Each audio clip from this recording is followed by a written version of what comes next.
suscitó. Y dice, abandonamos el método histórico, ¿sí? El mejor... No lo abandonamos. Ajá. Se toma para establecer unos hechos mínimos y luego No, es que los hechos no están esclarecidos. Pero Daniel, él no dijo que, a ver, tú estás diciendo en el chat. No interrumpas porque luego te molestas. Deja que él me responda. De hecho estoy de acuerdo, o sea, son unos hechos que se pueden establecer, pero también se pueden establecer...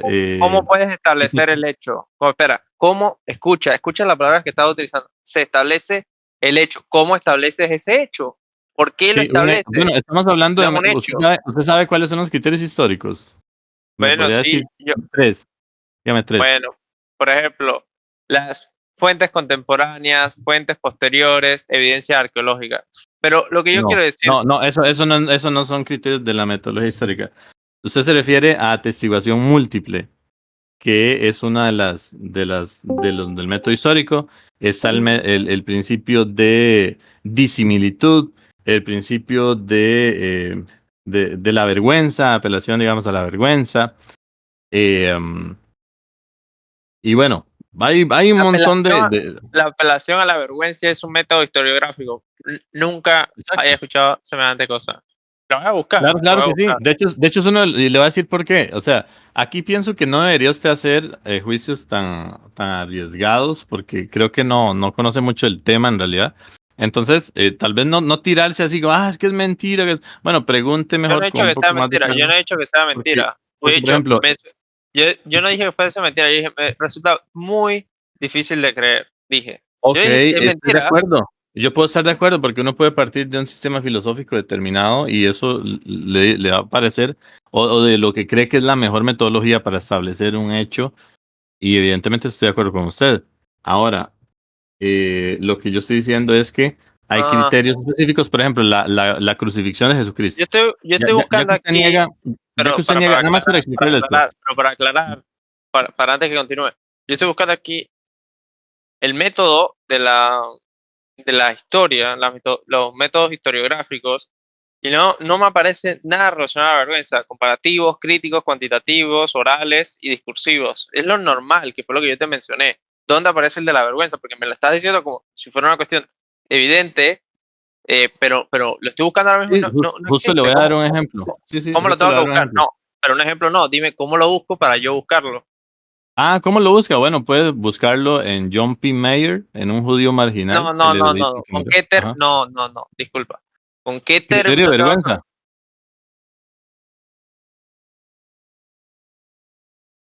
A ver, se llama embarrassment. No sé si... O sea, por eso le digo. No existe, lo estoy buscando y no existe. Es la realidad. En el análisis historiográfico. Estoy buscando aquí en bibliografía y metodología historiográfica y no aparece eso que tú estás diciendo, porque me lo dijiste como si yo fuese un ignorante por desconocer algo. Le estoy diciendo una fuente. Ok, hagamos algo. Porque es escucha, esto no es de pelear o quiere charlar. Porque no me deja hablar. Le voy a decir un ejemplo de criterio de la vergüenza. Pero no, escucha. Esto no es que yo te haga una pregunta y tú me respondes con otra pregunta y luego te digo, ok, en efecto, no conozco el criterio de la vergüenza. Y tú me dices, no, pero es que el criterio de la vergüenza es básico, elemental para discutir el método historiográfico. Vergüenza, busque criterio de dificultad, hay diferentes maneras de decirlo. Ahora, ya le di una fuente, John P. Mayer, Un judío marginal, es una obra como de 5 tomos. Pero escucha, puede ser una obra de 5, 10, 15, y si tú quieres 25 tomos. Lo que yo te estoy diciendo, que lo estoy buscando aquí, no es un método historiográfico conocido. Entonces, tú no puedes... Oiga, no es conocido. O sea, Daniel, la ignorancia que está mostrando, o sea, con respecto al tema, estamos hablando de uno de los eruditos más grandes sobre el Nuevo Testamento, John P. Mayer. Y usted dice que es desconocido en la academia. Aún Pero cuando Daniel, John P. Mayer lo menciona, Bueno, qué primero osadía tan grande. O sea, hable de economía y Perdón, tal vez ahí lo espera, maneje, ¿verdad? espera. Primero, no, pero espera, déjame responder, pero no, escucha, es que no es contigo, déjame responder, pero ¿por qué quieres, Daniel, permíteme, lo voy a Daniel, silenciar porque la gente aquí tiene derecho a hablar, no solo usted. pero yo permíteme un también tengo momento. derecho a replicar? Adelante, Exacto, autoteísta, exacto, adelante. exacto, pero de vuelta, yo creo que eso, pero yo creo que el problema es que tú estoy buscando aquí. ¿Aquí dónde lo estás buscando? ¿Puedo preguntar qué fuentes, en qué fuente te estás basando para decirlo estoy buscando? Bueno, ¿dónde lo estás buscando que no lo encuentras? Tú puedes buscarlo en Google Scholar. Lo googlea y Gemini da la respuesta. Ok, Pero, perfecto. Ok, perfecto. Daniel, amigo, te están citando a un autor, te están citando a un escritor, uno de los críticos sobre el tema. Yo no creo que no puedas siquiera, por lo menos, tomarte el tiempo de buscar ese autor y ver si efectivamente quién es y si efectivamente plantea lo que el profesor Ilan está planteando. Escucha, primero Porque que si nada, esta persona, escucha, o sea, no simplemente refuta el profesor Ilan. En todo caso, si el profesor Ilan te está citando una fuente y es una fuente confiable en todo, eso es lo que tú tendrías que verificar, si la fuente que el profesor te está citando es lo suficientemente relevante como para darle credibilidad. Porque decir que Google refuta la fuente y si verdaderamente la fuente es quien el profesor Ilan dice yo no que estoy es, diciendo Google yo creo que no refuta. sería muy coherente de tu No, parte yo no estoy partir diciendo de un Google refuta. escepticismo y aceptar, no sé, como en Google no aparece, no aparece Estás en ningún haciendo un lado. nombre de paja, te puedo replicar. Ajá. Sencillo, te lo voy a dejar claro porque igual no eres el punto, pero así clarísimo porque me molestó que interrumpiera. Escucha, lo primero que yo hice fue, ok, poner en duda lo que él puso. Entonces, luego él me pregunta, ¿conoce el método, el criterio de la vergüenza? Criteria of Embarrassment. Yo le dije, no lo conozco. Y dice, es que es un criterio elemental, súper básico de la historiografía. Yo conozco de historiografía porque soy una apasionada por la historia. Entonces, ese método, vuelvo a decir, no es un método ortodoxo ni es un método reconocido. Puede que en una obra lo mencionen y puede ser incluso mejor método que los demás métodos.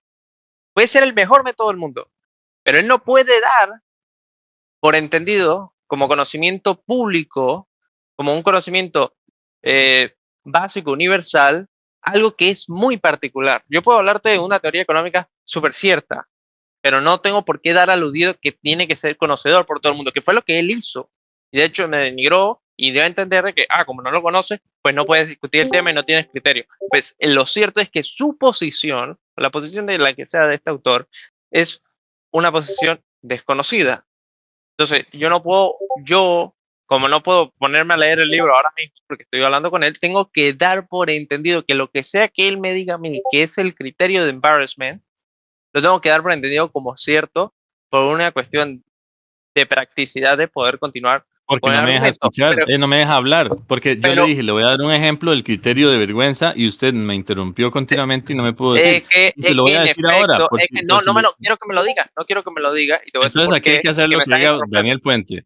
No hablan los Bueno, demás, pero no puedo pero decir déjame Daniel, hay yo varios autores que mencionan el criterio de la vergüenza, como Natalie Simon Davis, Lynn Hunt, Dominic Capra, Barbara H. Rosenwein, Daniel, James David, Jones, Matthew Foucault. yo escuché todo lo que tuvo que decir otro teísta. Déjame al menos terminar de replicar porque me interrumpiste y ahora está interrumpiendo el otro. Escucha, y yo luego te dejo continuar. Entonces lo que te estoy diciendo es, todo lo que tú quieras del criterio de embarrassment no es una posición historiográfica o un método historiográfico famoso. Puede ser particular de este campo, pero lo que no puedes hacer es ¿El darlo campo de qué más estamos hablando? Sí, puede ser el campo muy específico de Jesucristo, pero no es dentro del campo de la historia y no es un campo historiográfico reconocido. Puede ser el mejor, puede ser Reconocido verdadero. por Daniel, dirá. No, reconocido por Daniel, no, reconocido por la historiografía. ¿Sí? No. Ahí, o sea, Entonces, que usted me dice cuándo me da el chance de darle el ejemplo de un criterio de vergüenza aplicado. Es que sigues interrumpiendo. Bueno, me avisa cuándo porque ya lleva como casi 5 minutos ahí. No llevo ni 5 minutos y me sigues interrumpiendo.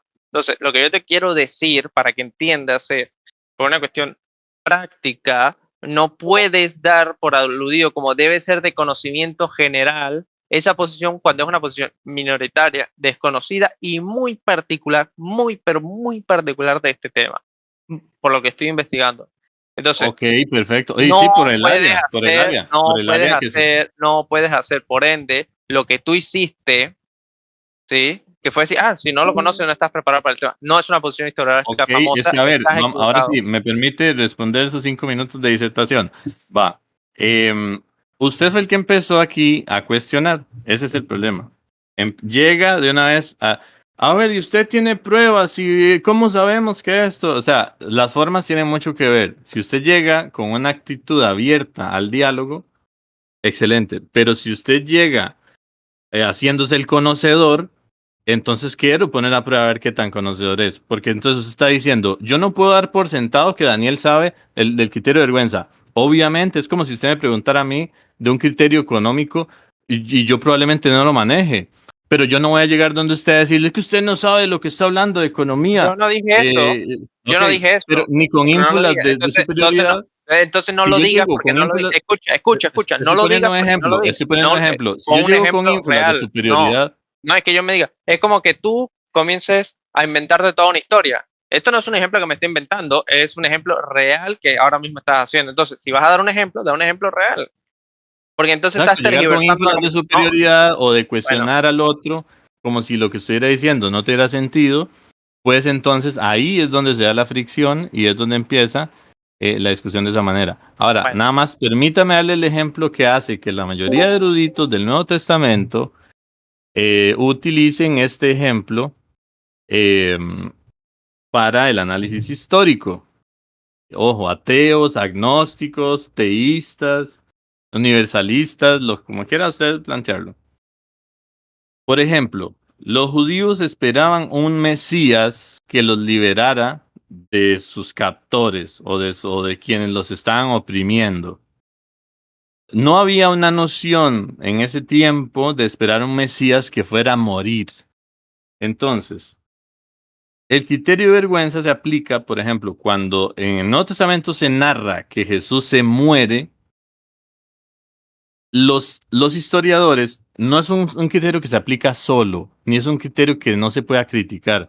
En cuestión metodológica, todos son criticables, hasta el de atestiguación múltiple. Pero bueno, Jesucristo se muere y lo que esperaban era un Mesías que viniera a liberarlos y que luchara contra el Imperio Romano, yo qué sé.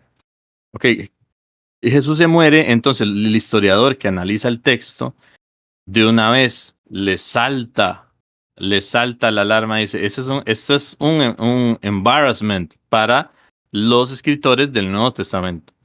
No un escritor del Nuevo Testamento, si quisiera generar un texto más impactante, evidentemente no va a decir que se muere el Mesías, porque un Mesías que se muere no era lo lógico con lo que esperaban los judíos. Ahí tiene un ejemplo de aplicación del criterio de dificultad, criterio de vergüenza, que convence a la mayoría de historiadores sobre este tipo de relatos. Eso era lo que quería hacer y nos hubiéramos evitado todo este mal momento si me hubiera dejado terminar antes el ejemplo que le quería dar para Y no ilustrar. sé cómo eso hace que la posición más lógica sea aceptar de que en efecto Cristo resucitó. No he dicho que, bueno, más lógica, ¿con base en qué? Yo no he dicho que con base en criterio histórico. No, Porque, porque yo sé, eso ya se definió. Lo que yo te digo es que aún así no sigue siendo lógico, porque es decir, por el criterio de embarrassment de que es una vergüenza reconocer que el Mesías murió, por ende, eso hace más válida la posición. Eso es una no. ridiculez Ah, bueno, extraordinaria. de la muerte del Mesías, sí. La muerte Sí, del Mesías, sí. sí, por eso te estoy diciendo, eso es una ridiculez extraordinaria, eso no puede ser un criterio Si ves la forma como está pero, hablando, para que después no diga, ¿verdad? pero yo, escucha, yo te estoy diciendo a ti de que tú eras una burla o era un chiste, yo te estoy diciendo, eso es una posición ridícula. ¿Cómo vas a creer que porque es una posición de embarrassment lo va a hacer más cierto? Ok, ¿usted considera que no tiene ningún tipo de peso ese criterio, por ejemplo? Eso podría tener algunos pesos, sí, pero no un peso relacionado a un grado de verdad. Evidentemente, porque la historia no es como la biología, por ejemplo. Evidentemente. Bueno, la historia no es como la biología, pero la historia sí tiene métodos científicos para determinar lo que es cierto o lo que no es cierto. Pero eso no es el punto. Eso no es el punto. Lo que yo te digo es, ya esclareciste la posición y te vuelvo a decir, aún así eso sigue sin tener ningún validez y no entiendo cómo puede ser la segunda posición más lógica después del método científico. Cree que porque simplemente fue vergonzoso lo hace más cierto. Es decir, si yo me bajo aquí los calzoncillos ahora mismo frente a todos, ahora tengo más criterio de verdad. No es en ese sentido. O sea, eso es una falacia de hombre paja, porque por ejemplo, lo que el criterio establecería no es, fue por una ejemplo, falacia. vamos a ver, si Daniel, vamos a ver, le voy a poner un ejemplo, Daniel, de nuevo. Pero es que no es una es una falacia, falacia. porque no Déjame construye terminar. un argumento, es una consulta. Si yo digo, o sea, dice que se baja los pantalones y no sé qué, y no es una falacia. Ok, y bueno, el tema es este. Si Daniel escribe un libro y dentro del libro dice, confieso que yo cometí tal acto, y es un acto súper vergonzoso para Daniel. Ajá. Ajá. Y lo pone públicamente en el libro y lo saca. ¿No le parece que tiene cierto, y hablemos de peso relativo, evidentemente, porque estamos hablando de un criterio, o sea, estamos hablando de un criterio individualmente, ¿verdad? Porque la fuerza de los criterios es cuando evidentemente se juntan varios, ¿verdad? Entonces, el criterio de vergüenza, a mí al menos sí me enciende las alarmas y diría, o no sé si usted no, pero a mí sí, digamos, si yo leo que un autor escribe, Eso, eso es parte de llamar la atención. Por ejemplo, yo te voy a dar un ejemplo real. Yo participé en la campaña presidencial del actual presidente de Panamá. Yo participé con él, miembro de su... Te inventabas una historia. Yo hablé con Juanita de tal pueblo, tal y tal y tal y tal y tal y tal, y le decía eso a la gente, y la gente se lo creía, y era falso, falsísimo, falso. Claro, pero eso lo dejaba bien o mal parado. Lo dejaba bien parado. Por eso, y ese no es el criterio de vergüenza. El criterio de vergüenza es si él le dijera a la gente, fui a tal lado y le pegué a una mujer en la cara. Digamos, pero o le pegué a un niño. No estás entendiendo, porque lo que te digo es, lo deja bien parado frente a la audiencia, lo deja mal parado a él, porque dice, pasó una vergüenza, me pasó no sé qué. O sea, la burla. No, es que el criterio, no está entendiendo, el criterio de vergüenza no es que la persona pasa una vergüenza en el relato. No. El criterio de vergüenza es que el relato va en contra de las expectativas de un grupo, por ejemplo, político. Ajá. Es lo que te estoy diciendo, eso no tiene característica de verdad, que es lo que te estoy diciendo y no terminaste de entender, que yo te di el mismo ejemplo. O que un relato es embarazoso, por ejemplo. Eso es lo que te estoy tratando de transmitir. Dijo un relato que no se espera. De verdad, evidentemente, por sí solo no necesariamente es un criterio de verdad. Es que no es un criterio de nada, no es un criterio de, al menos, de lo relacionado a la verdad, de nada que tenga que ver con la verdad. Ok, es que la verdad y el método histórico de construcción histórica es diferente. Porque, por ejemplo, primero la verdad, justamente yo hacía la distinción entre Jesús histórico y el Jesús real. O sea, el Jesús histórico es simplemente lo que se puede reconstruir con cierta metodología. Pero muchas cosas de Jesús, evidentemente, no están reconstruidas por el método histórico. Y como dice usted, no necesariamente nos describen todo. Pero yo en ningún momento pretendo que el criterio de verdad sea absoluto. Jamás. Es que yo no te digo que sea absoluto ni que sea relativo, es que ni siendo relativo tiene peso. O sea, ¿cómo vas a creer de que porque algo puede hacer crear una disonancia cognitiva, como puede ser ese que quién esperaría de que el Mesías se murió? Porque todos esperamos que el Mesías nunca se muera. Bueno, eso le da más peso de verdad. No, eso lo que lo hace es mejor relato, lo hace más interesante, se hace para llamar la audiencia. No manches. Vale, yo creo que no sé si será que viendo la cuestión.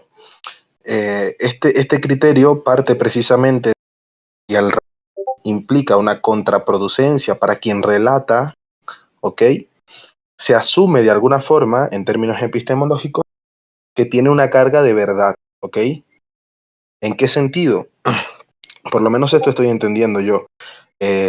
Por ejemplo, si un sujeto le es contraproducente, como por ejemplo aceptar deshonestidad intelectual, yo agarro y acepto, estoy defendiendo defendí un punto que era erróneo, me di cuenta que era erróneo en el debate, yo me di cuenta que era que yo no tenía la razón en el debate y lo defendí hasta el final del debate. Me disculpo por eso. Por ejemplo, bueno, fíjate que el relato es contraproducente porque estoy aceptando una deshonestidad de mi parte.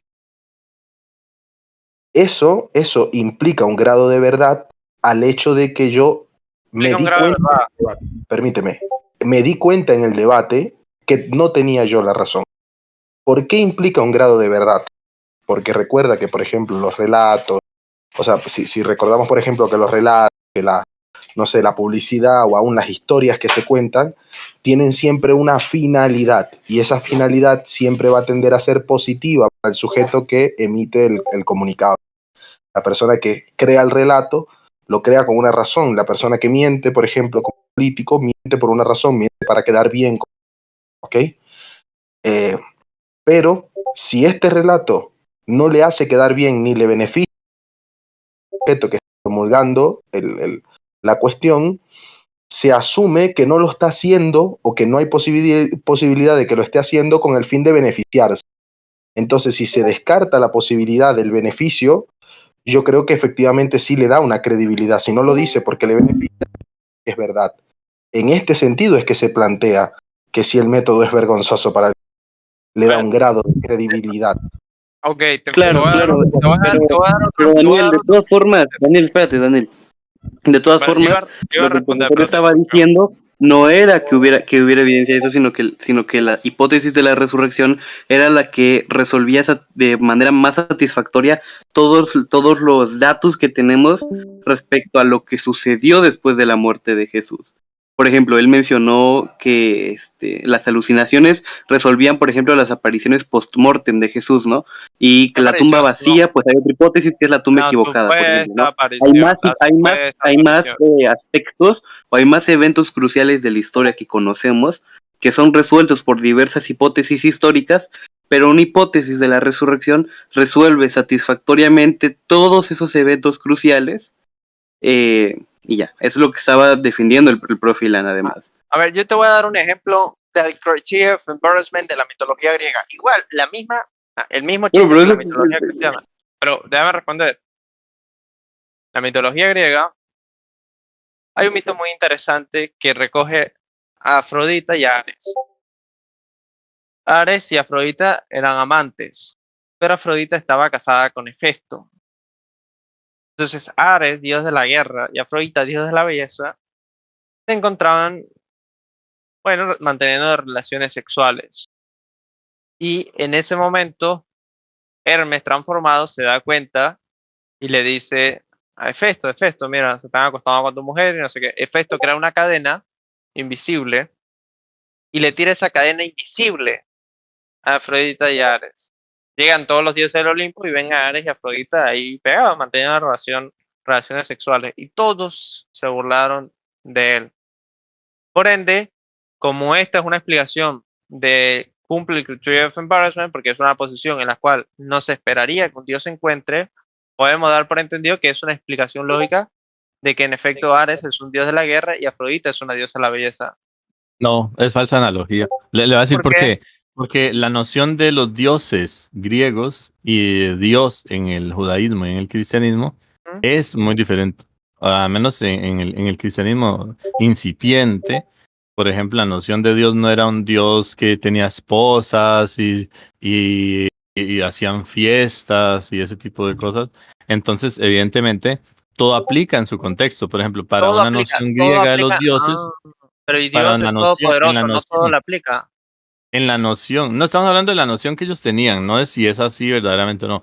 En la noción, por ejemplo, griega, eso no es ninguna vergüenza, porque los héroes se emborrachaban y los dioses tenían hijos por aquí, tenían hijos por allá. No es una vergüenza, se burlaron todos los dioses del Olimpo. Pero de todas formas, escucha, Daniel, de todas formas, ese también es un mal ejemplo, Porque primero nosotros tenemos corroborada la existencia de Jesús de Nazaret y sabemos que hubieron algunos eventos después de su muerte que necesitan ser respondidos de alguna forma, ¿no?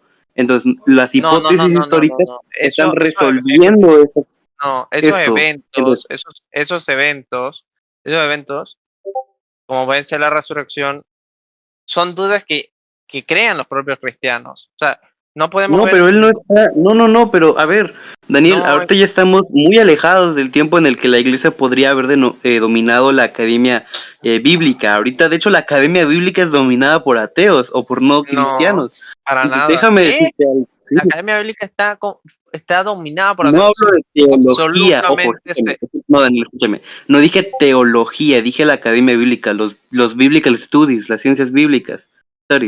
Las ciencias bíblicas, no la teología cristiana o bíblica, lo que sea. Ahora, lo que estoy diciendo es que algunos eventos que también tenemos corroborados, por ejemplo, sabemos que Texas, o bueno, Pedro, sabemos que algunas mujeres, sabemos por ejemplo que dos o tres mujeres encontraron la tumba vacía de Jesús. La tumba en la que ellas creyeron que era la tumba, encontraron vacía. Sabemos que se aparecieron a esto. Sabemos que hubieron más testigos, tal. Estos son eventos que pueden ser solucionados. Daniel, déjame hablar, hijo mío. Pero es que escuche, tienes que usar las palabras correctas. Es decir, decimos, o se entiende, o se supone, o se cree de que tú dices sabemos. No sabemos. Es una realidad. No sabemos. O sea, tienes que usar las palabras que son. Porque si yo me pongo a inventar palabras y utilizarlas como me da la gana. Daniel, ¿estás entendiendo mi punto? ¿Estás entendiendo mi punto? Es que no. No estás entendiendo el punto. Ok. Es que no puedes decir sabemos. Porque no es correcto usar la palabra sabemos. ¿Por qué no? Porque no se sabe. Daniel, ¿por qué no? En primer lugar.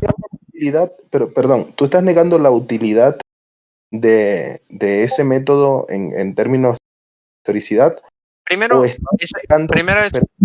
método, ya lo dije, es ridículo.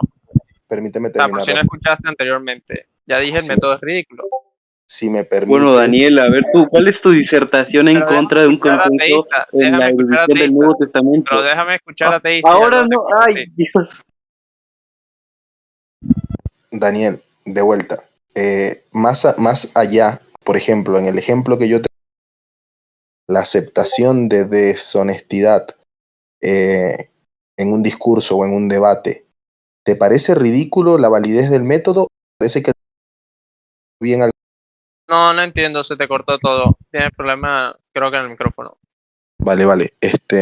La pregunta sería, en el ejemplo que yo coloqué de la aceptación de mi deshonestidad en un debate, ¿te parece ridículo la validez del método o te parece que el método no se está aplicando correctamente en las aplicaciones de Jesús? Sí, dudo la validez porque esos son comentarios que no proporcionan ni más ni menor validez.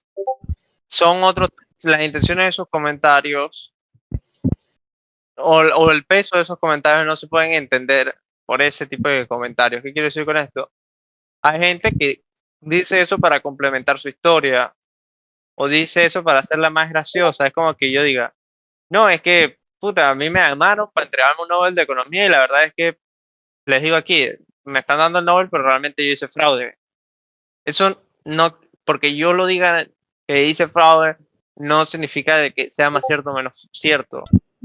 Pero si no cree que sea más difícil que alguien se culpe a sí mismo de cosas así, por ejemplo, si alguien sale y dice, me robé 10 millones de colones. Bueno, pero Cristo, primero que nada, a ver, fíjate que yo sí he hecho eso en muchos momentos, cuando juego póker, por ejemplo. El póker, al igual que las religiones, ahí tú tienes un beneficio por mentir. No digo que las religiones, por ende, sean falsas. Lo que quiero decir es que si yo tengo una religión falsa y yo quiero que los demás me crean, igual que yo en el póker tengo una mano falsa y quiero que los demás me crean, puedo hacer ese tipo de comentarios. De hecho, ahora que lo menciono, yo he hecho ese tipo de comentarios jugando póker. Bueno, pero fíjate que no estás negando, fíjate que en tu ejemplo tú no estás negando la validez de... No, yo lo que te quiero decir es que eso no le da mayor criterio de verdad o no. Permíteme terminar, güey. O sea, es que como se te cortó, como se te corta, pensé que habías terminado. Ok, perfecto. Fíjate que en el ejemplo que tú estás dando del póker, estás obteniendo un beneficio mayor. Entonces, tú no, ahí en el ejemplo que acabas de dar, tú no acabas de negar la validez del método. O sea, pongo un ejemplo en el que el enunciado, la propuesta que tú estés haciendo te perjudique sin causarte un beneficio mayor y aún así tú niegues la validez del método. Porque el método está poniendo presión. Porque ese método puede ser tanto para cuando dices la verdad o cuando dices la mentira.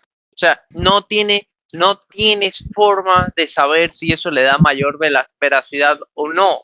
Porque eso lo puedes usar tanto para la verdad, para la mentira. Es decir, funciona bien en ambos casos. Y es lo que te quiero decir, si funciona tan bien en ambos casos, en ninguno de los casos puede ser motivo para creer que es verdad o motivo para creer que es mentira.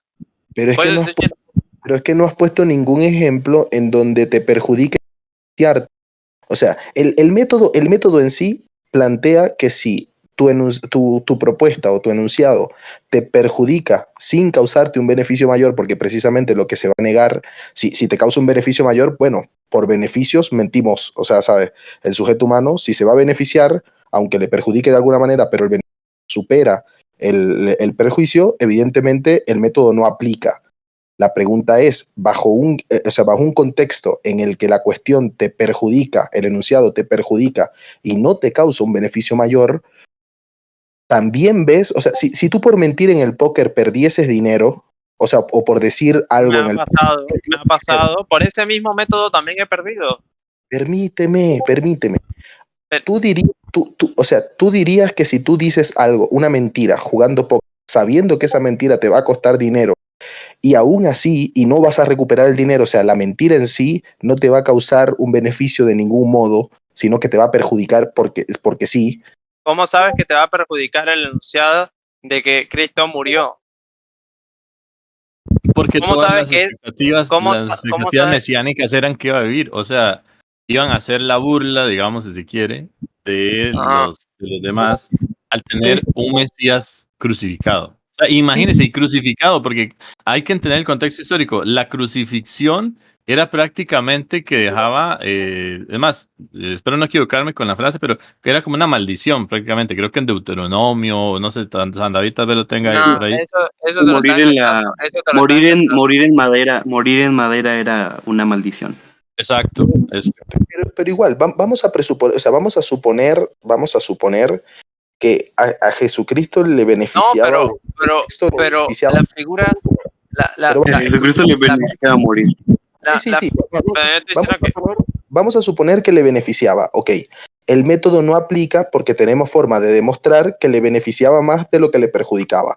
O sea, vamos a suponer que Daniel tiene razón y que efectivamente eso no le beneficiaba en nada, o no le perjudicaba en nada, sino que le beneficiaba porque era una fuerza a la creencia o a la cosmovisión que estaba tratando de plantear.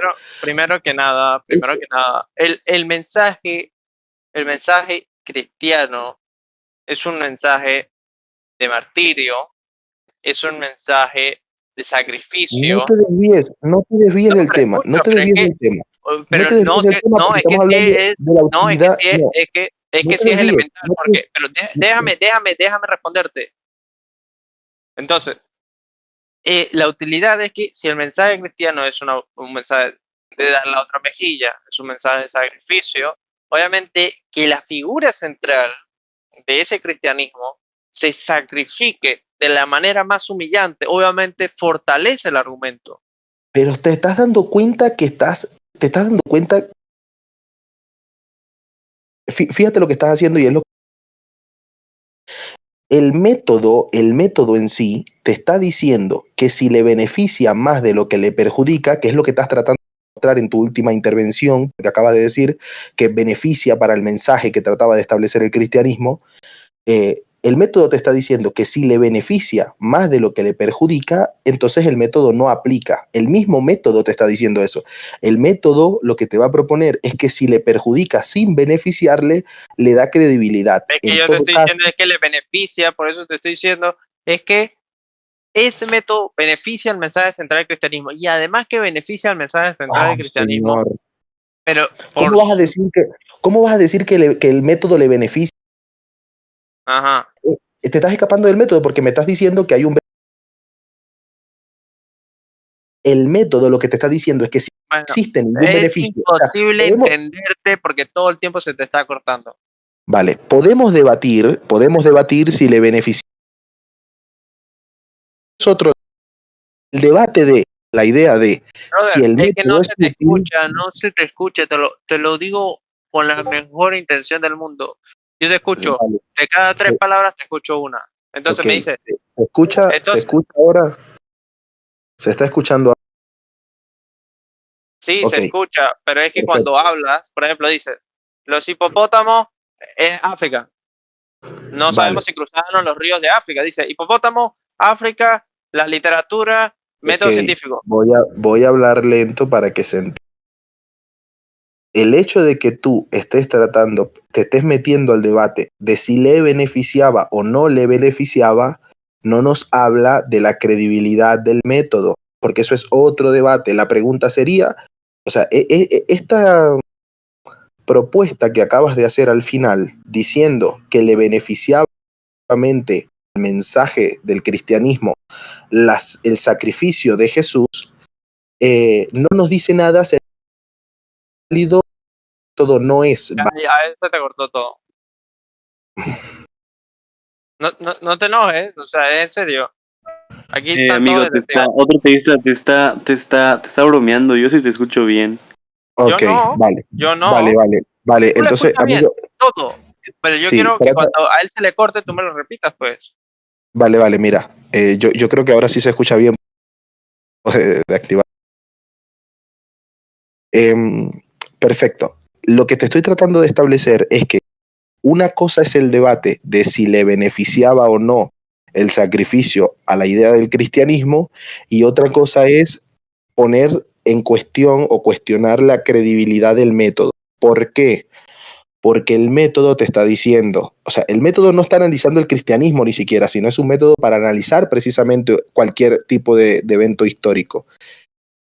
Si el enunciado del sujeto no le beneficia, o sea, imagina, y por eso te pongo como ejemplo, imagina que el enunciado no le beneficia de ningún modo. Tú dices que sí le beneficia, bueno, perfecto, pero imaginemos que no le beneficiaba, como el caso de que tú mientas en el póker sabiendo que eso te va a perjudicar y no te va a causar ningún beneficio. Esa acción descarta la posibilidad de que tu enunciado sea para obtener beneficios. ¿Okay? Pero yo te vuelvo a decir que sí le beneficia. Sí, perfecto, pero estoy hablando del método. Olvídate del cristianismo. Escucha. Sí, en eso estamos de acuerdo. Si el método estipula de que dices algo que es contrasentido de tu mensaje intencional, es decir, juega en contra del propósito de tu mensaje, no obtienes ningún... tenemos efectivamente el método, esa parte yo la entiendo. Lo que te vuelvo a decir es que pero primero... Permíteme. Para ti, a ti te parecería que si yo digo algo y ese algo no me beneficia, por lo menos en términos de análisis histórico, yo, el que analiza el contexto, diría, bueno, yo voy a descartar la posibilidad de que este enunciado sea por beneficio. O sea, y fíjate, si descarto la posibilidad de que el enunciado sea para obtener un beneficio, le da más credibilidad, porque ¿para qué mentir si no beneficia? Ahora, nos podemos meter en el debate de si le beneficia o no al cristianismo concretamente, pero el método no está siendo inválido, porque precisamente se fundamenta en descartar la posibilidad de que sea una mentira por beneficio del sujeto. Entonces sería, de alguna forma, o una mentira para obtener otra verdad, o para obtener un beneficio mayor. O sea, hay dos posibilidades. Si el sujeto miente porque le gusta ser masoquista, por ejemplo, o miente para obtener un beneficio, o es verdad lo que está diciendo, ¿ok?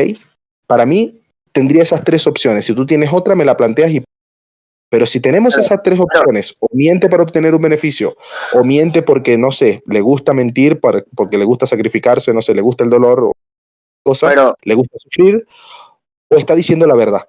¿A ti te parecería que hay otra explicación para mentir? Pero te si vuelvo, tienes, te vuelvo, si en un te mismo, vuelvo, te vuelvo a en un decir, mismo, no hay manera, y por eso no creo que esto jamás pueda ser parte del método científico. No hay forma de que, no importa la intencionalidad, de que eso pueda ser científicamente estudiable. O sea, no hay manera científica de comprobar eso. En ningún caso histórico, por eso no puede ser tomado como una posición razonable, porque no cumple con ningún criterio científico. No podemos hacer predicciones reales, con grados reales de comprobación. O sea, ese criterio no cumple ningún criterio real de la ciencia. Entonces, por eso te estoy diciendo, ese criterio, no sé cómo puedes decir que es la segunda posición más lógica. aparte, el criterio de verdad que establece, según él, tiene 3 posibilidades, entonces no es un criterio de demarcación. No tiene sentido. Es una cosa sin sentido que tú puedes utilizar, tal vez, si quieres hablar de motivos o sea, como argumento no científico.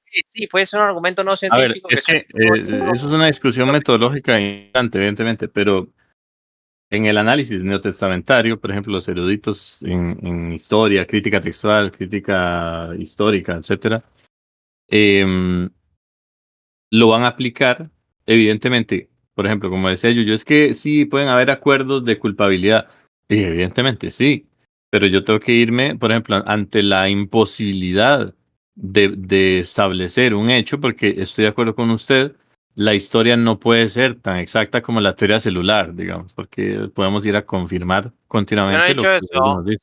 No entiendo cómo puede decir que estoy de acuerdo con usted cuando yo no he dicho eso. Porque usted está hablando de la ciencia y está como tomando como ciencia la ciencia empírica y aquella que tiene acceso, digamos, a confirmar. A eso interpreto de su lectura. Déjeme terminar porque es mi interpretación. Después me dice si estoy equivocado en mi interpretación sobre lo que usted Bueno, pero entonces no, entonces no digas nada más te digo que... Usted dijo, esto no es científico, y sí es científico dentro de la cientificidad del método histórico. Ahora, que usan los eruditos para analizar el Nuevo Testamento. Ahora, si usted dice, a ver, no, permítame terminar, yo lo he dejado hablar todo el rato y no he vuelto a hablar, no le voy a dar la palabra. No le voy a dar la palabra. Está bien, no la des, yo lo voy a anotar y luego te lo voy a sacar. Lo silencio. Lo que estoy diciendo es que en el análisis neotestamentario, los eruditos en esta área utilizan ese criterio para establecer cosas que evidentemente no podemos tener acceso a ellas porque nos escapan por el momento en que existió.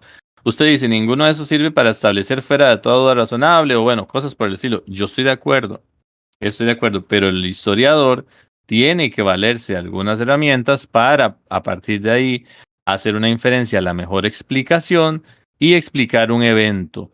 Algunos de los criterios que usan los historiadores son el de fuentes múltiples, por ejemplo, atestiguación múltiple, la cercanía temporal, criterio de vergüenza, también la coherencia, evidentemente, del relato, que se relacione con el contexto cultural e histórico, que al menos lo que ha criticado Daniel no lo ha tomado en cuenta. Por ejemplo, que un judío crea que su Mesías muere crucificado cuando eso era una maldición, evidentemente nadie en su sano juicio que quiera hacer popular su nueva postura dentro de sus, llámele correligionarios o personas cercanas, va a apelar a un Mesías con la maldición de morir en un madero. Bueno, empezaron por ahí.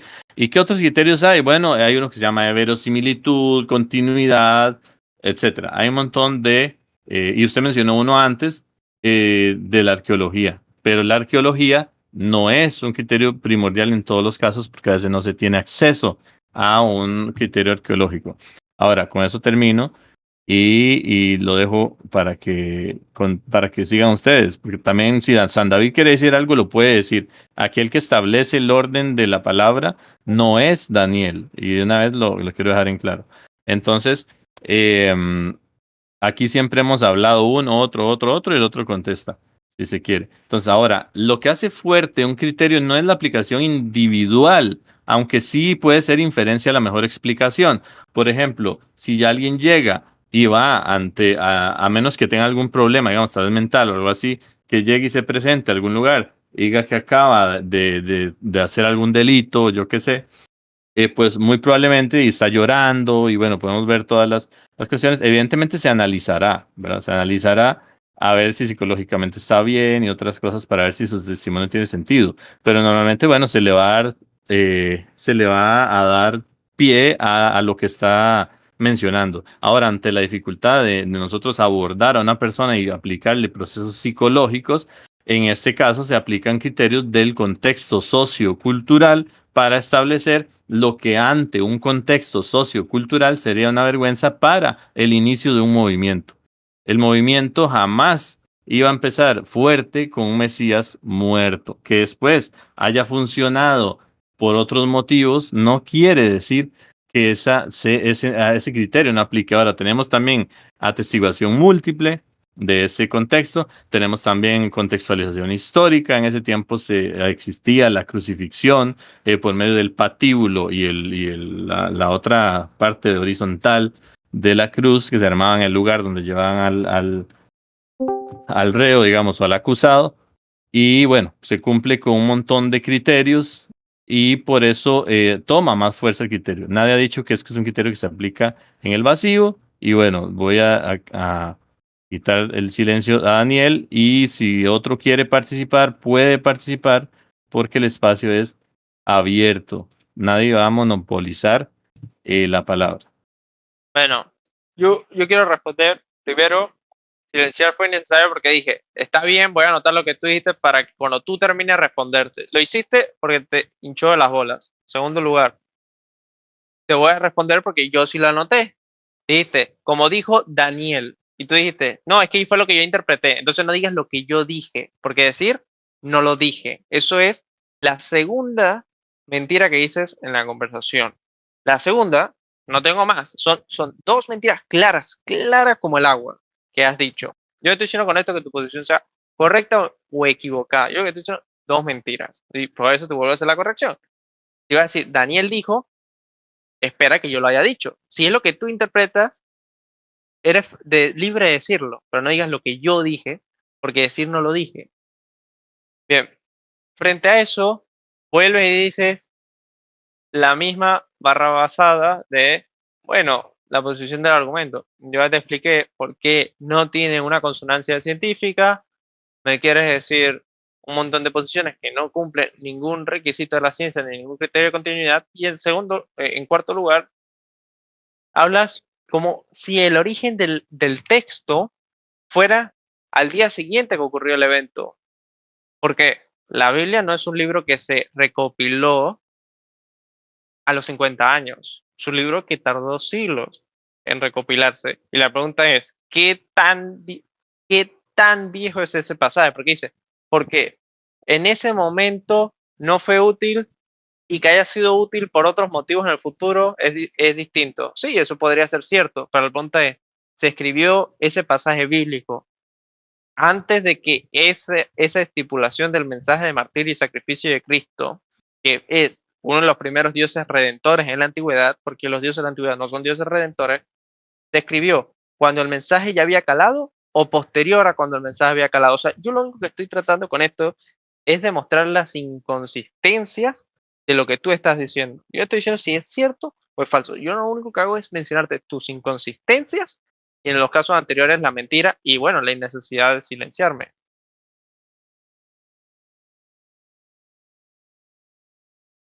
Bueno, perfecto, así podemos entender mejor. David, si quieres decir algo. Yo quiero decir algo y es que, complementando lo que dijiste, la situación se torna aún más compleja cuando se considera que la crucifixión de Jesús es un castigo característico de los romanos utilizado predominantemente para sancionar actos de sedición. En la cruz morían los nacionalistas de cualquier pueblo. En este caso, como es la provincia de Judea, los nacionalistas judíos. Entonces es una forma de ejecución que conlleva una profunda carga simbólica de desprecio y humillación. Entonces, precisamente Jesús muere desde un punto de vista político y social, que es lo que iban a ver los judíos, como un rey fallido. Y el Mesías es exactamente lo contrario, un rey glorioso que instaura su reino en la tierra, que teológicamente se explica cómo instaura su reino en la tierra, pero Jesús muere como un rey fallido, un rey que es acabado por las fuerzas que venía a destruir. ¿No?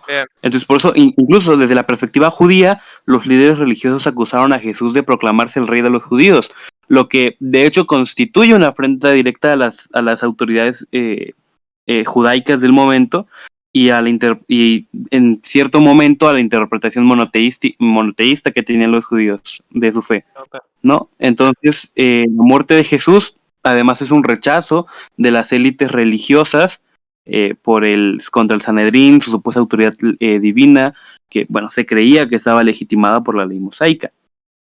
Eso, o sea, por eso es incluso más vergonzoso el caso de Jesús desde un punto de vista social en el siglo I, porque ¿cómo decirlo? Las esperanzas durante el efímero periodo del Segundo Templo eran bastante grandes para el Mesías judío, y Jesús, desde un punto de vista político, parece fallar todo esto. Y el caso es muy complejo en ese sentido, porque además se entiende que su propio pueblo es quien lo ordena a morir. Bueno, no sé cuántas inconsistencias dijiste. La más importante de todas fue cuando mencionaste, porque yo, todo lo que ustedes dicen, yo sí le presto atención y lo noto. Aquí dijiste de que la cruz era para la ejecución de nacionalistas. Yo no sabía que Espartaco y los esclavos eran nacionalistas. Lo único cierto que de todo lo que dijiste, además de la posición del Sanedrín, las posiciones mosaicas y Jesús, rey de los judíos, fue de que era un mensaje humillante y doloroso. Es lo único, porque eso de que la cruz era para nacionalistas, eso es falso, eso te lo inventaste. Así no me lo inventé. Lo puedes ver La cruz no era un castigo para nacionalistas, la cruz era la tortura más grave que podía hacer el Imperio Romano. Era para esclavos, porque los esclavos no son nacionalistas, porque no tienen nación, ¿sí? Entonces, es simplemente la forma de castigo más importante de los romanos. Eso de los nacionalistas, eso que para acabar no existían ni los nacionalistas en esa época, es inconsistente. Ahora, frente a la legitimidad de la ley mosaica y el Sanedrín, hablas como si tuviésemos evidencia de que la posición cristiana es correcta. No tenemos ningún tipo de evidencia, no tenemos motivos por el cual científicamente creer de que la posición cristiana es correcta. Lo único que sabemos es que la posición cristiana no cumple con las características que estipularon los judíos. ¿De qué postura hablas? ¿De qué postura estás hablando? Bueno, tú hablaste de los requisitos del Mesías y del efímero segundo templo. Frente a esa posición...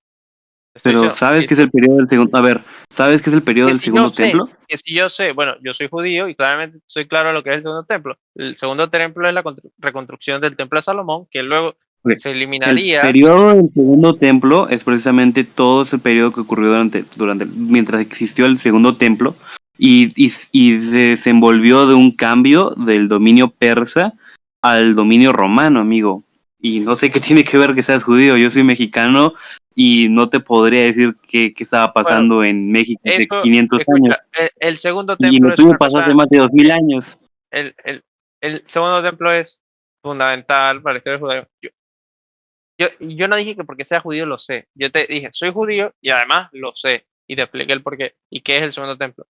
El segundo templo de Salomón es importante para los judíos. Primero porque el término macabeo y la Hanukkah es gracias al segundo templo. Y en segundo lugar, porque la destrucción del segundo templo marca el fin del pueblo judío dentro de Israel. Es un hecho. Después de la destrucción del templo, los judíos se esparcen por todo el mundo, pero todo el mundo.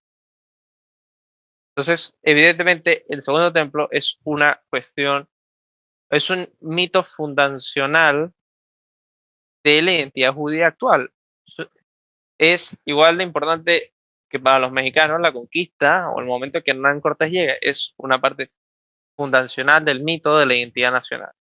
Entonces, yo sí sé lo que es el segundo templo, sé todo lo que ocurrió relativo al segundo templo, y no fue tal como tú dijiste de que los persas hasta el tiempo de los romanos. Hubo muchos agentes en el medio, estuvieron los macedonios, estuvieron los ptolemaicos, estuvieron los seleucios, o sea, hubo todo un conjunto, hubo divisiones dentro del propio reino, hubo grandes disputas entre los grandes rabinos, propios rabinos que hicieron sacrificios de puerco dentro del templo de Salomón, o sea, sí, se conoce su historia, no es tan cortito, tan inmediata como la haces ver, pero lo que te quiero decir es que no puedes hablar en una discusión científica como si la posición cristiana fuese una verdad. Tienes que Pero ¿de qué estipularla. postura estás hablando? ¿De qué posición cristiana es? O sea, dime, ¿qué posición cristiana específica? Bueno, cuando aduces y dices, porque los judíos no sabían, o sea, no puedes decir, no sabían porque no. Yo no dije. Yo en ningún momento hice un juicio de valor respecto al conocimiento de los judíos, o yo nunca hice parecer que Jesús es el Mesías judío. Yo no estoy defendiendo, es más, ni siquiera defiendo que vaya a haber un Mesías judío ahorita mismo, amigo. Pero Que si hay, eso, que tendría que haber. Sí, soy pero si cristiano, eso, ¿y eso qué tiene que ver? pero si eso yo lo sé, obviamente no vas a creer que va a venir un Mesías judío porque para ti el Mesías es Cristo. Sí, pero no tiene nada que ver mi fe con esto. O sea, es mi creencia personal. Ok, no estoy defendiendo eso.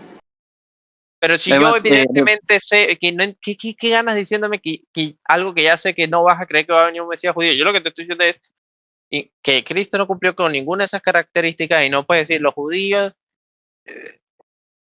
te ahora, diste a entender en que de cuanto a alguna en manera. cuanto a la formación Bueno, del está bien, canon entonces bíblico, interrumpe y di lo que tú quieras, pues interrumpe y di lo que tú quieras. bueno, perdón, amigo, termina. No, dale, di lo que tú quieras. Ok, en cuanto a la formación del canon bíblico que mencionaste, bueno, su consolidación se llevó a cabo en un periodo relativamente breve, con listas canónicas como la del canon de Muratori, que podemos encontrar similitudes a Muratori que datan a finales del siglo I o principios del siglo II. Creo que uno de los primeros testigos de esto es Papías de Hierápolis, por ejemplo, que ya tiene el concepto de los 4 evangelios, que muy posiblemente se trate de los 4 símbolos de querubines en el libro de las Revelaciones o del Apocalipsis. Ahora, la redacción de Marcos, que es el evangelio más temprano, algunos eruditos la sitúan entre los años 40 y 50, unos pocos lo ponen a finales del año 30, pero no me convence esa fecha. Podría haberse basado en la fuente Q o en las tradiciones orales anteriores, que posiblemente surgen semanas después de la crucifixión de Jesús, aunque la predicación paulina sobre Jesús, que de un Jesús crucificado y resucitado, que precede por mucho a Marcos, bueno, Pablo atestigua el evangelio de comunidades, haber recibido el evangelio de comunidades cristianas o de fuentes apostólicas bastante anteriores a él. O sea que no tenemos ninguna razón para dudar de que es una creencia temprana de las comunidades cristianas. Entonces, no es un desarrollo teológico posterior, es más la crucifixión de Jesús, como lo expliqué hace bastante tiempo. De hecho, cuando apenas entré al voice chat, toda la teología del Nuevo Testamento es una interpretación de los hechos históricos de Jesús. Esa es la teología en el Nuevo Testamento, es interpretación de los hechos históricos. Entonces, los apóstoles entienden que Jesús es crucificado, pero eso no lo ven como teológico, eso es un evento histórico y no tienes que ser cristiano para saberlo. No. No puedes decir que es una recopilación de hechos históricos, porque no es una recopilación de hechos históricos. No se sabe si Cristo murió y resucitó, no se sabe. Pero es que, amigo, yo no te estoy diciendo eso.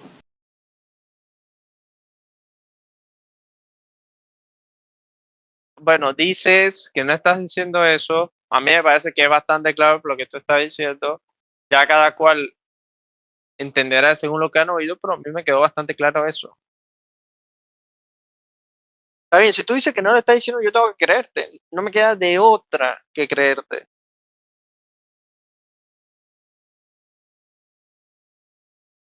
Está bien. Bueno, ya que llegados a este punto, bueno, yo creo que Daniel no va a cambiar de parecer y no importa, respetable. pero eso que dice que ese criterio es poco serio, eso, o sea, me parece un poco exagerado, me parece más que todo una postura de revisionismo histórico. O sea, por ejemplo, las Revisionismo personas, histórico, hay pero negacionistas pero si revisionismo histórico lo que estás haciendo tú, bro. no, porque, o sea, es lo que se aplica, lo que aplican los eruditos, lo No es lo que que, el consenso generalmente. escucha, no digas, es lo que aplican los eruditos, porque no hay una cuestión monolítica frente a esa, pues no hay un consenso.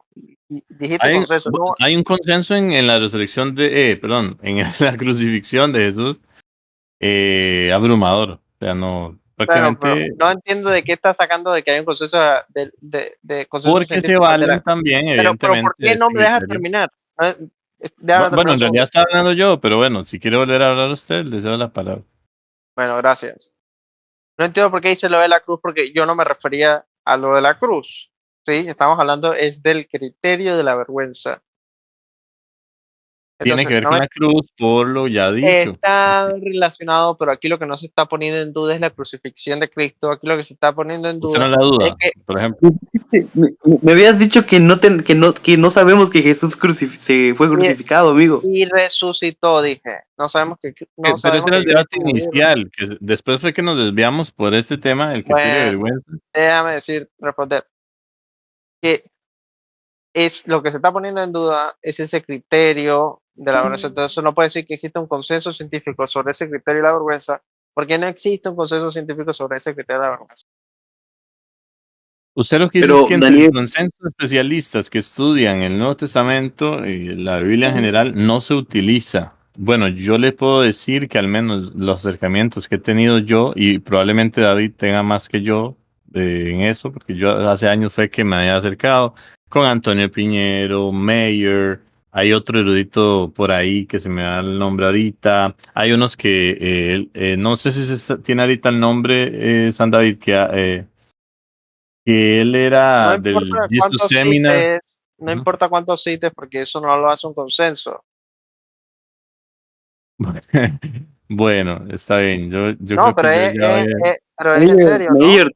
Daniel Mayer también o sea, Mayer en A Marginal Jew también lo utiliza Ah, sí, él lo Dale, utiliza, de hecho. Allison, Bocham, que de hecho es muy A ver, extraño que lo haga, pero Bocham también lo hace, a Yo creo que hasta Broadhead, John Dominic Edwin Crossan Broadhead, también. y Don, es más, James D.G. Don, no creo que te vaya a convencer N.T. Wright, pero John Dominic Crossan, o sea, no es algo marginal, Daniel, no es una postura minoritaria, es parte del quehacer crítico de estos bueno, eruditos.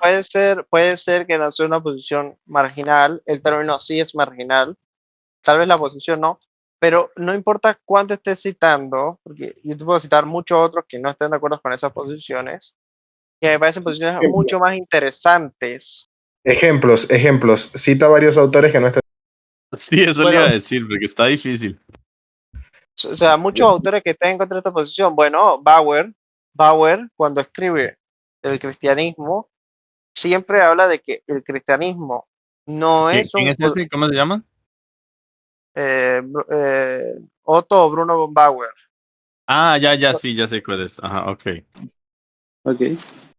Entonces, cuando habla Bauer del judaísmo, no habla de que es un judaísmo helenizado, que es la posición de default cristiana, sino es un helenismo judaizado.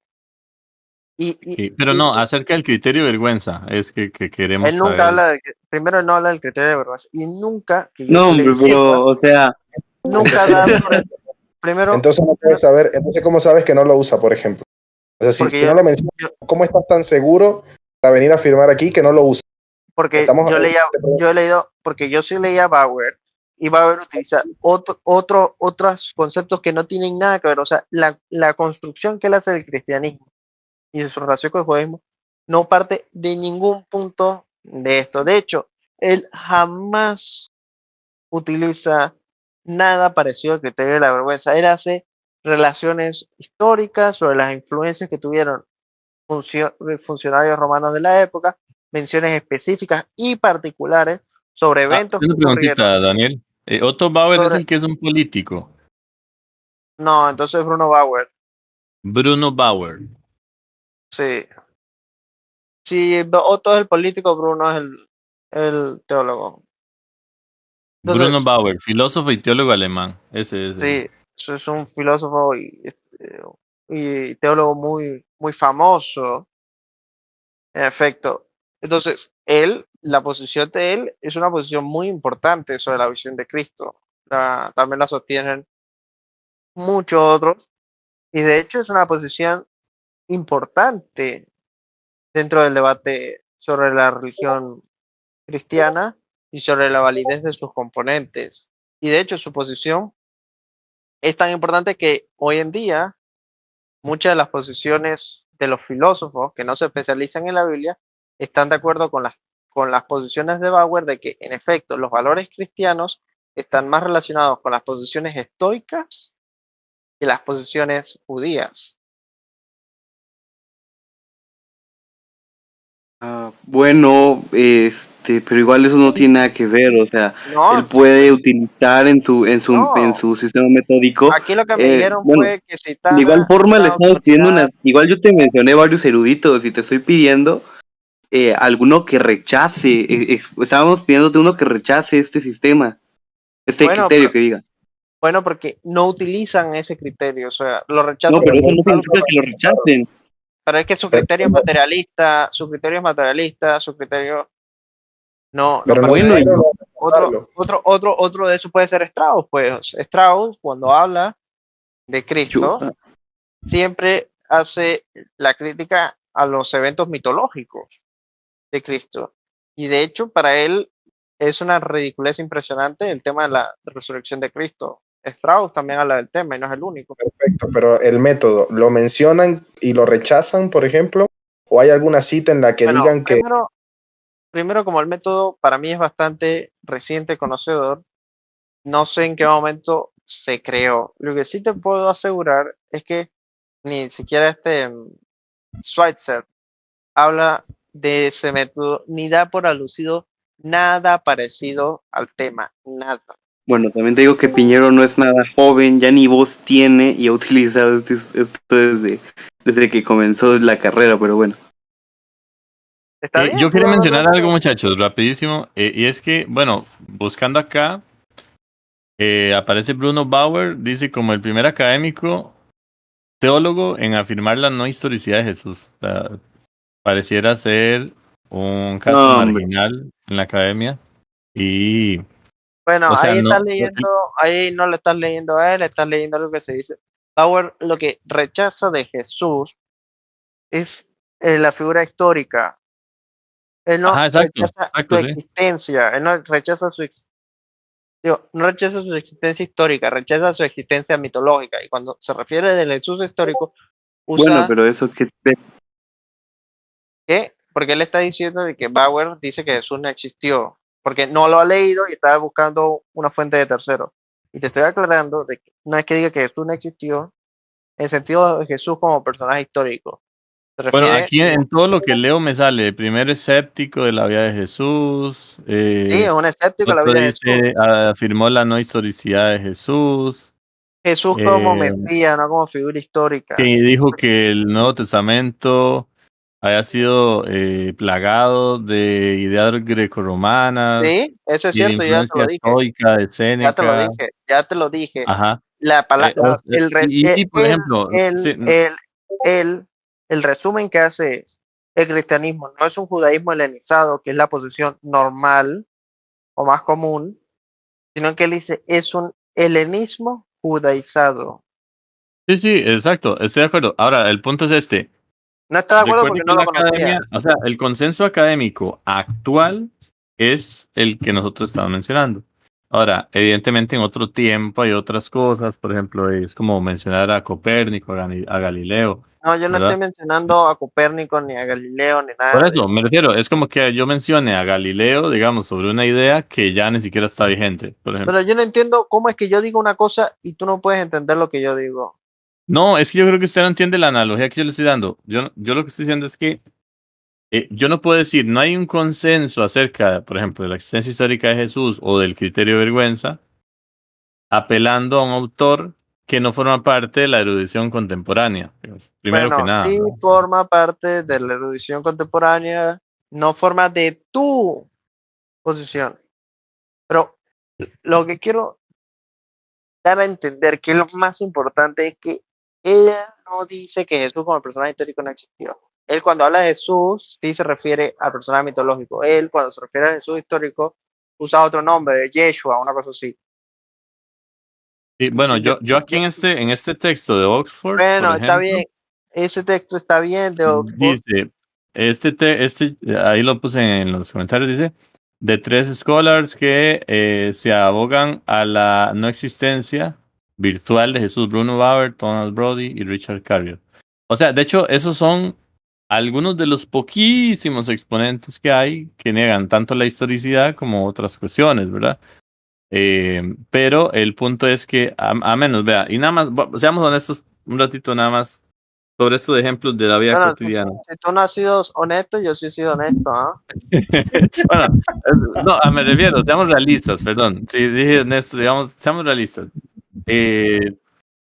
Si tenemos que apelar a la inferencia, a la mejor explicación de que alguien llegue a una comisaría y reporte un delito, si no tenemos opción de llegar más allá de ese testimonio, o sea, no podemos determinar al fin y al cabo la cuestión. En un análisis histórico, digamos, pasan los años y ese hecho queda ahí guardado para la posteridad. Si yo leo que, por ejemplo, Juanito en tal tiempo fue partidario de no sé, de algún dictador o yo qué sé, y después declara que hizo tal cosa, o una persona que nadie esperaba a eso declara ese que hizo tal cosa, yo al leerlo con los ojos de un contemporáneo, digamos, no de esos hechos, pero digamos, de la actualidad, analizar el texto y por principio, digamos, de dificultad, yo diría, bueno, muy probablemente sí, o sea, nadie se va a echar esa carga encima. Yo entiendo que usted puede decir, sí, pero eso no demuestra nada. Evidentemente, fuera de toda duda razonable, no. Pero, o sea, si yo de repente me paro acá y digo, no sé, como esos videos que han salido por ahí, donde los estudiantes dicen, sí, me gradué, y a una chiquilla se le salió decir que hizo tal cosa con ChatGPT, no sé. En algunos casos, en ese era broma, pero hay otro donde ella está hablando, hay otro video que me pareció un vacilón, porque ella no está hablando de eso, sino que como que dice, cuando lo buscamos en ChatGPT, y como que se agarra la boca, algo así, ¿verdad? O sea, en ese momento, y estaba en una exposición como en algún lugar, de una vez es criterio de vergüenza. O sea, uno dice, vea. No entiendo cómo puedes seguir defendiendo que eso puede tener algún tipo de veracidad científica. No tiene... Amigo, tiene más veracidad ya que se descarta mintiendo para tener un beneficio. No tiene ningún componente científico, no tiene ningún componente. Puedes escuchar. Por lo menos en historia se va a trabajar. No hay una forma apodíctica de demostrar que efectivamente, no sé, el pasado no se generó hace 10 minutos, apariencia del pasado. Se va a trabajar con grado de razonabilidad, se va a trabajar con grado de razonabilidad. En este sentido, ya que vamos a apelar a la mejor explicación, el método o este criterio de vergüenza es válido, es más creíble en tanto la posibilidad de mentir para obtener un beneficio no existe. Si no existe la posibilidad de obtener un beneficio o de mentir para obtener un beneficio, entonces se toma la afirmación como más creíble. Pues o mintió porque sí, o mintió para perjudicarse, no sé, sin sentido, porque nadie va a mentir para perjudicarse, o dice la verdad. Ya esa tercera opción de mentir para obtener un beneficio se descarta. En este sentido, el criterio sí es válido, ya que descarta una de las posibilidades. Entonces las otras dos que quedan es o efectivamente dice una verdad. En ese sentido, las posibilidades puedes repetir todo, pero absolutamente todo lo que quieras de que es verdad. No lo va a convertir en verdad. En segundo lugar. Claro, igual que el Big Bang. O sea, el Big Bang. A ver, hablemos entonces del Big Bang. El Big Bang tampoco podríamos determinar. Escucha. No puedo compararlo. Le voy a decir por qué. Es que nunca me deja terminar y luego se hace una discusión más extensa. No, yo estaba hablando y me acabas de interrumpir. Nada más déjame decir algo. El Big Bang se pero entonces no te estás quejando. Hablemos de la inflación. La teoría de la inflación, que surge la teoría del Big Bang, por ejemplo, el Big Bang se confirma. Viene Lemaitre, pone la teoría, deja las predicciones y se confirman. No fue una cuestión directa. La teoría del Big Bang y otras teorías científicas no utilizan el método que mencionas de la dificultad. Evidentemente, porque son áreas de estudio diferentes. El punto es que si vamos a hablar de certeza fuera de todo lo razonable, pero es que están hablando de inflación, no sabemos de si la física cuántica describe algo y hay doctores en física que ellos mismos aceptan que no saben si la matemática está describiendo algo o no. Pero o sea, ese escepticismo, ese revisionismo histórico es el que ha llevado justamente a negacionismos de situaciones muy serias, ¿verdad? Que ni siquiera el revisionismo histórico es el que haces tú.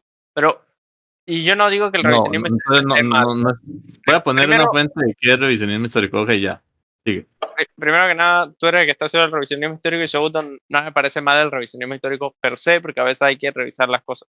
Entonces, continuando con eso, te vuelvo a decir, lo que estás haciendo, el muchacho el otro teísta, porque él habló, pero yo quería responderle a él, de que lo que él está planteando no es cierto, no se construye ninguna ciencia, ni siquiera es un método de la historia, no es un método de la historia, este criterio de la vergüenza, no es un criterio historiográfico, puede ser un criterio muy particular, dentro tal vez de la historiografía de la Biblia, tal vez, pero no es un criterio historiográfico, así que no lo estés haciendo, porque no lo es. Puente, no lo es. Daniel, Puente, te hemos reiterado una plétora de académicos y eruditos que utilizan este criterio, y además de que hay una innumerable fuentes. A mí me puedes citar al Papa de Roma, pero eso... Sí, claro.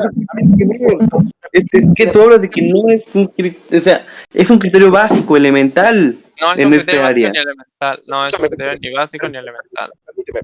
Permíteme un momento. Daniel, vamos a interactuar y vamos a hacer un ejercicio para ver si el método contribuye a adjudicar mayor posibilidad al grado de verdad, ¿ok? El ejercicio es simple. No lo cumple científicamente, No puedes medir el beneficio real de una persona. No puedes medirlo. Perdón. Y ya te voy a explicar por qué lo voy a medir. Ya te voy a explicar cómo lo voy a medir. Lo voy a medir en... Permíteme. Lo voy a medir en este sentido. Una persona dice algo.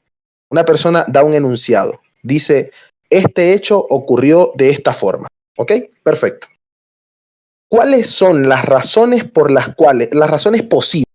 Imagínate cualquier razón por el que una persona vaya a mentir o vaya a decir algo que no se corresponde con la realidad. ¿Cuáles son los casos posibles? Yo voy a ponerlos en la mesa. No, puede. Primero, me vas a hablar de las matemáticas, pero principio elemental de las matemáticas. No puedes determinar el espacio muestral. Claro, aparte no puedes determinar el espacio muestral. Es que no puedes determinar el espacio muestral. Ya se te cayó tu ejemplo. Ya se te cayó. No puedes determinar el espacio muestral. No puedes. Puedes escuchar. Yo estudié matemáticas también, además de economía. Entonces, al igual que estudiaste historia. Escucha, por favor. Yo no estudié historia. Yo estudié historia porque me gusta, pero yo sí ¿quieres? Perfecto. Entonces me vas a entender. ¿Sabes si conoces el ejemplo de las tres puertas? Este clásico y popular ejemplo en el que al descartar una de las posibilidades... Sí, el ejemplo, tú quieres decir el ejemplo de que abres una puerta y te dan la opción de cambiar a una segunda puerta y al aceptar esa segunda puerta tus posibilidades aumentan al 66.7%. No estoy hablando. No es. Sí, pero escucha, por favor. Eso no es, dijiste no, eso no es. Permite. Eso no es. Pero dime si es o no es. Escucha. Eso no es. Amigo. Eso no es. Es rápido. Sí. Solo dime sí. Dime que sí, porque yo sé que ese es el ejemplo. Yo lo conozco. Sí, pero no ya, listo. Ya dijiste sí. Está bien, continúa. Bueno, perfecto. Gracias. Si tengo tres posibilidades, en el caso de las puertas, y descarto una, las puertas pasan. La puerta número 1 pasa de tener un 33% de probabilidad a un 50% de probabilidad. Aumenta la posibilidad de que esté detrás de la puerta número 1. ¿Ok? Del mismo modo, en el caso de este tipo de metodología, no importa cuántas posibilidades hayan, no importan cuántas puertas hayan. Lo importante es que estoy descartando una puerta. ¿Cuál es esa puerta que estoy descartando? La posibilidad de que se mienta para obtener un beneficio. No la descartas porque estás asumiendo que el sujeto, lo que tú consideras beneficio, esa persona también lo considera beneficio. Bueno, y es como decir, mira, te voy a poner un ejemplo, es como decir que como la gente quiere vivir en promedio, la mayoría quiere vivir, pues voy a descartar que una persona se haya suicidado históricamente, básicamente porque no tiene un beneficio para esa persona. No, pero lo que puedo descartar es que si una persona se suicida, quiera vivir. No sé si me doy a entender. No, entonces, de hecho tampoco puedes. Muchas personas que se suicidan, de hecho, quieren vivir. ¿Ves que no sabe ni lo que está diciendo? ¿Ves que no sabe lo que está diciendo? Eso sí está estudiado científicamente. Eso sí tiene científicos que lo defienden. Que las personas, la inmensa mayoría de las personas que se suicidan, de hecho, quieren vivir. Claro, por supuesto. ¿Ves que no sabe lo que estás diciendo? Ahí sí hay evidencia científica. Ahí sí hay. Sí, ay Dios, no sé, es que no sé ni si explicarte. Es que si dijiste algo falso, dije algo falso, dilo, no hay nada, no pasa nada malo, todos podemos equivocarnos, pero dilo, demuestra. No, a ver, yo voy a poner un ejemplo sencillo. Si aplicamos ese principio, vamos a descartar más casos, o sea, nos vamos a quedar con más casos verdaderos o más casos falsos. Por ejemplo, no sabes. No, porque sí, basándonos en la experiencia, dime si que alguien llegue y se culpabilice, por ejemplo, de un crimen, es más común que sea porque, un ejemplo, vamos a plantearlo así. Depende. Es más común que alguien aparezca y se culpabilice de un crimen siendo esto falso, o es más común que alguien se culpabilice de un crimen porque verdaderamente lo cometió, basado en la experiencia. Eso no hay ningún tipo, eso no se puede determinar científicamente porque hay agravantes. Pero antes de eso, yo quiero saber, Ilan, si tienes la honestidad intelectual de decir y reconocer que lo que dijo otro teísta sobre los suicidios es falso y que se lo inventó. Quiero saber. Lo que él quiere decir es que si la persona se quita la vida, evidentemente, es porque ya no puede, ya siente que no puede superar, digamos, la situación. Escucha, profesor, vamos a demostrar un poco de altura y de honestidad intelectual. ¿Fue falso o no fue falso? No, pero, a ver, pero yo por qué tengo que hablar de lo que dijo él si yo estoy hablando de lo mío. O sea, estoy hablando de mi ejemplo. Bueno, porque esto es un ejercicio de honestidad intelectual. Si tú no quieres reconocer la experiencia nos muestra. No, porque a mí me parece que su postura no ha sido muy honesta intelectualmente, porque de lo que está partiendo es de un escepticismo que yo me puedo plantar aquí y cuestionar incluso la realidad exterior. Es decir, a ver, demuéstreme sin asumir que existe la realidad exterior y sentarme aquí toda la tarde a eso. Pues eso es muy fácil. Estamos tratando de establecer tú lo que haces son saltos ni siquiera el método científico, ni el racionalismo crítico, ni el empirismo lógico han sido infalibles. Entonces, yo no creo en el empirismo lógico, yo no creo, no es que te le estás inventando todo y que creo que derivaría en negacionismos históricos. Ves que te lo estás inventando, yo no creo en eso. Esa es mi proyección. Creo que bajo esos criterios estamos muy peligrando en caer en negacionismos. Pero bueno, el punto es... el que es anticiencia eres tú. Yo no creo en nada de lo que tú dijiste. Yo no creo en ¿Cómo que anticiencia? ¿De qué estamos hablando? No, bueno, yo creo que yo me voy a retirar porque siento que Daniel no está siendo honesto, ya está atacando personalmente. Tú estás siendo deshonesto. Yo te pedí que dijeras que si era cierto o falso y eres incapaz de decirlo. Dice que soy incapaz. Daniel. Sí. A ver, Daniel, por el bien de la naturaleza de este servidor, te vamos a pedir, yo te quiero pedir que o te retires o ya des por concluido este tema, porque se vuelve bastante incómodo, la verdad, y muy abrumador en ese sentido. Pero si eres un deshonesto intelectual, ¿qué quieres que yo le haga? Hermano, el deshonesto eres tú, Bueno, que no Dani, puedes está bien. ¿Por qué? dar Porque una posibilidad. Perdón, yo no he perdón, hecho, pero yo no he hecho una sola mentira. Mira, aquí el que ha hecho mentiras ha sido Ilan, hermano, que le he anotado 2 y me las claro, aceptó y me las aceptó. claro. No me digas claro porque él lo dijo, él aceptó que se equivocó. No me está diciendo claro porque él la reconoció que se equivocó. Ahora, tú te equivocaste y lo que le estoy pidiendo a él es que lo reconozca. Y me está diciendo que el Pero, deshonesto soy yo. sí, Bueno, tú te vamos a hacer inventaste algo. algo. ¿Te lo inventaste o no te lo inventaste? ¿Te lo inventaste o no te lo inventaste? Puedes escuchar, pero puedes escuchar también al otro. No se Pero trata yo de solo te pido gritar. algo elemental. Yo solo te pido algo elemental. Yo te pido algo elemental. Daniel. Nos vamos a poner como ridículos en esto, por Dios. O sea, trata de mostrar un poquito de altura y di, güey, o sea, al menos, respeta los espacios y al menos trata de escuchar al otro. O sea, no se trata simplemente de sobreponer la voz y no sé qué y tal. Yo Amigo, no tengo pero problema. si tú me hablas con escucha, si tú me hablas con educación, yo te regreso con... No caigamos. O sea, yo siento que de vuelta, te estoy preguntando claramente, ¿qué dije que fuese falso? ¿Qué dije que fuese falso? Las personas que se suicidan no quieren vivir. Ajá, ok, perfecto. En el momento que se suicidan, ¿quieren vivir o no quieren vivir? Sí quieren vivir. Ajá, ok, Eso perfecto. sí está demostrado. Ya va, no me apeles a eso, no me apeles a eso. Yo quiero que tú me expliques a mí, permíteme, yo quiero que tú me expliques a mí, ya que está demostrado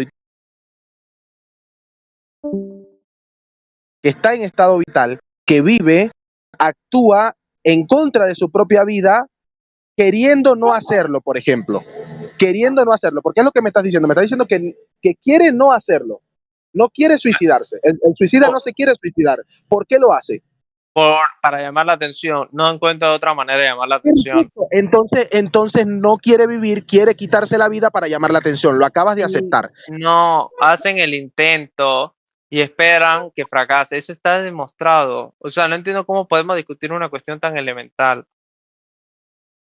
¿Quieres que yo te pase estudios científicos que demuestran esto? Yo te los puedo pasar. ¿Quieres eso? Ya va, que estoy recibiendo aquí un pedido.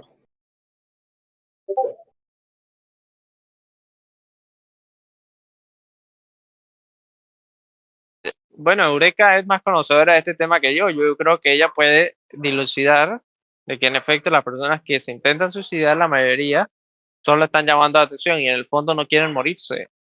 Eso está demostradísimo. Otro teísta. Yo también ya me voy a ir retirando porque ya se volvió bastante como aburrido esto, así que ahí se me cuidan. Vale, igual él está citando a Eureka, me gustaría ver qué piensa Eureka de eso.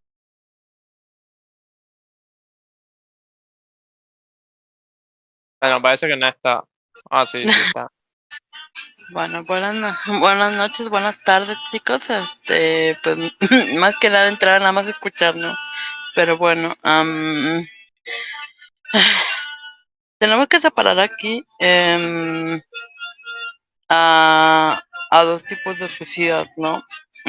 Tanto los suicidas que de verdad tienen la intención, suelen ser los que menos llaman la atención, ¿no? Simplemente lo hacen.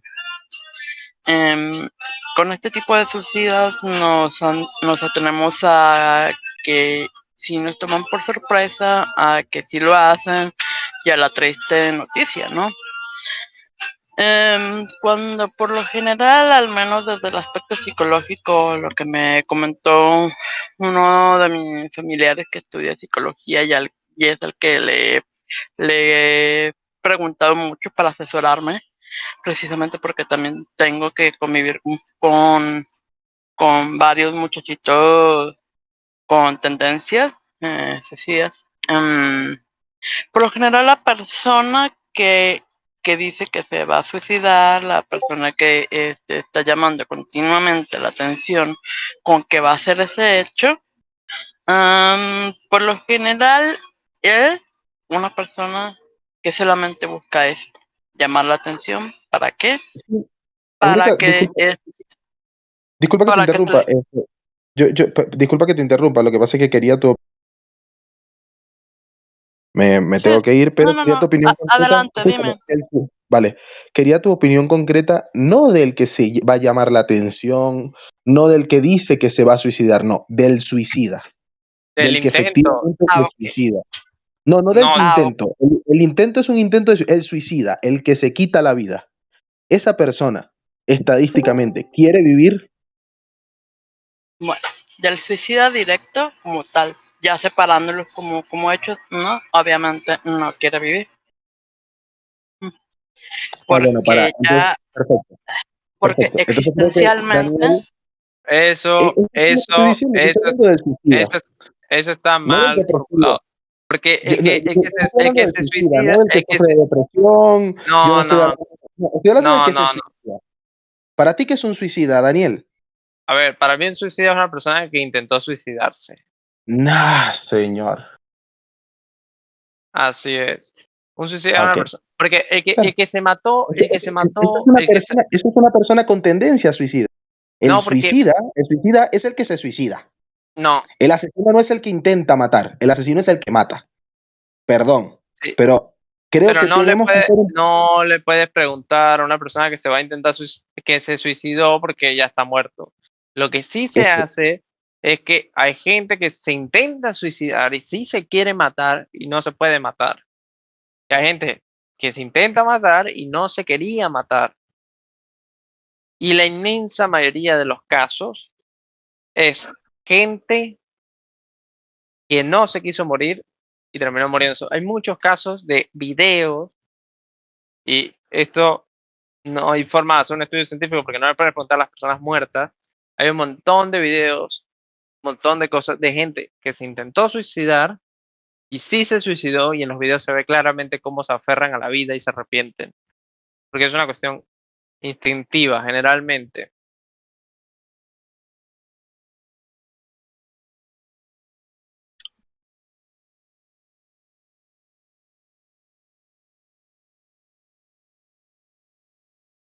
Pero bueno, tú te tienes que retirar, yo también me tengo que retirar, pero lo pasen bien.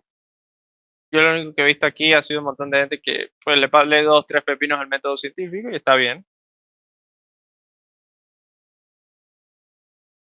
Sí, claro. Pero bueno, total. Una conversación más de Discord que parece que hubiese sido de TikTok.